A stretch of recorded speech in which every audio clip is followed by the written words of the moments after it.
Hey guys, and welcome back to this week's video where I'm going to be recapping on how my first week went for the online program for the University of San Diego for cybersecurity, operations, and leadership. My perspective, I feel like it was definitely a simple week for me, mainly because it's a lot of introductions. You're posting discussions inside of the forums to share with other students your background, some information about yourself, and you're basically just getting acclimated with the resources that they have available for you on Blackboard. It's a little bit frustrating because you would expect your instructors to be a little bit more hands-on, but this is my first instructor, my first class, so we'll see how the rest of the semester plays out.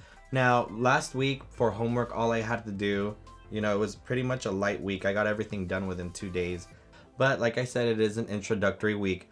Now, I did have quite a bit of readings that I had to do. Some of the first assignments were Department of Defense declassified files that had to do with the relation of hacks, to figure out how to safeguard the information, classified documents that live on resident computers, and the issues that they're having with people accessing files from remote locations. And they described the attacks in detail, and I'll go ahead and take note of those. Now, another assignment that I had to do was Introduction to Kali Linux. So for those of you who are not familiar with Kali Linux, it is an operating system that's typically used for cybersecurity or penetration testing, also known as hacking. And over the summer, I actually attained my certification in Security Plus through CompTIA. The process was challenging. However, with anything in life that you work hard for, it is very rewarding.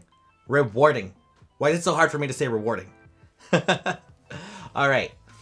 So like with anything in life, it was challenging but rewarding. And I also shared with the class some of my interests consist of course, vlogging. That's why I'm here doing this video for you guys today and for myself so I can look back in the future and see where I'm at. I actually love doing photography. If you check out my Instagram page, you might notice that I've been doing a bunch of random little shoots with this little alien from Toy Story 4 to be exact.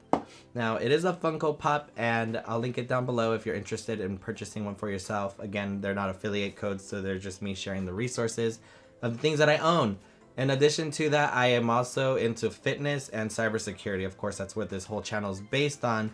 And, in this channel, I'm also going to be talking about different things related to, like, kind of vlogging style, where I introduce other people into the channel and go out and just film other things aside from me just sitting in this chair, just talking about my experiences with the master's program for San Diego. So as I mentioned to the class, once I attain my Master's of Science in cybersecurity, I do see my future just being impacted in a positive light, because I do plan on becoming a cybersecurity specialist for any top company, whether big or small, because the work most of us will be doing post-graduation or concurrently in our existing jobs is really stressful but can also be rewarding. And I'm actually really looking forward to networking and working with other people in my class. Means is we have to go and look for a hack or discuss something that happened in the cybersecurity realm that kind of shifted the way people think about technology and the way that they consider safeguarding their information.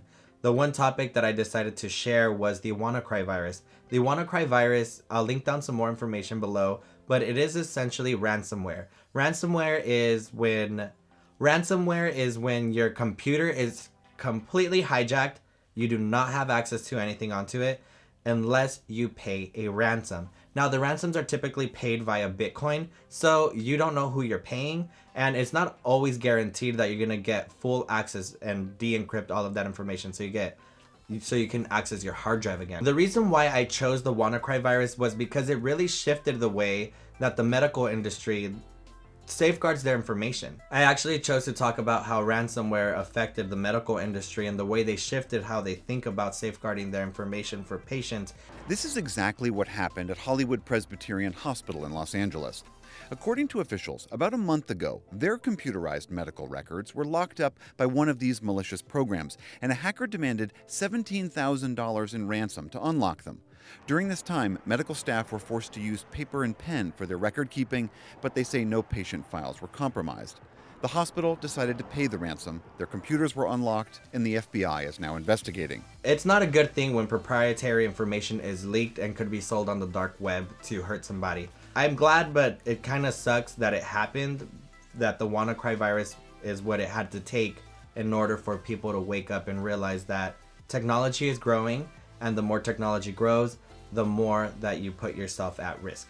Now, with that in mind, I do think it's important for all of us to continue and learn how to safeguard our information and stop clicking on links that you feel are irrelevant to you. If you get an email from somebody you don't recognize or from a company, don't open it. Just let it go. So for one of the assignments, I did have to create a spreadsheet that I'm going to be able to continuously update throughout my career in cyber. And it's basically a Kali Linux cheat sheet. I'll go ahead and screenshot that and show that here or here. But anyway, all in all, my first week for the University of San Diego's master's degree program was very simple. It didn't really consist of a lot of hard work. All I had to do was pretty much just download a virtual machine where I can begin pen testing using Kali Linux. A lot of people like using Ubuntu and Parrot. This program does require for me to just use Linux for now. And then as I get more and more experience in cybersecurity, then I can probably transition over into those other operating systems within a virtual machine. Again, thank you guys for tuning in. I know cybersecurity isn't the most exciting thing, but I am going to be documenting my entire journey. And once I start doing a lot of penetration testing, then I'll actually be doing the screen recording and showing it here on the side for people to see and to see what that's kind of all about. Alright, thank you guys so much for tuning in and listening to me on the recap on how my first week went at the university. It is an online program, as I mentioned, so unfortunately I'm not going to have all of these scenic things that I can show you guys because the campus for the University of San Diego is beautiful. However, when I do visit the campus, I will be sharing those vlogs as well. As I mentioned, this is a lifestyle, cybersecurity, and IoT channel where I'm going to be sharing different things. But don't forget to comment down below what you guys think. Don't forget to give it a thumbs up, turn on the bell notification so you know when I post new videos, and don't forget to subscribe. I'm trying to get my channel to a minimum of at least 1,000. I did say I wasn't here for the clout, but it would be nice to be monetized. Alright, if you made it this far in my video watching it, again, thank you so much. I really appreciate it. Today's keyword to comment down below is gonna be eggplant.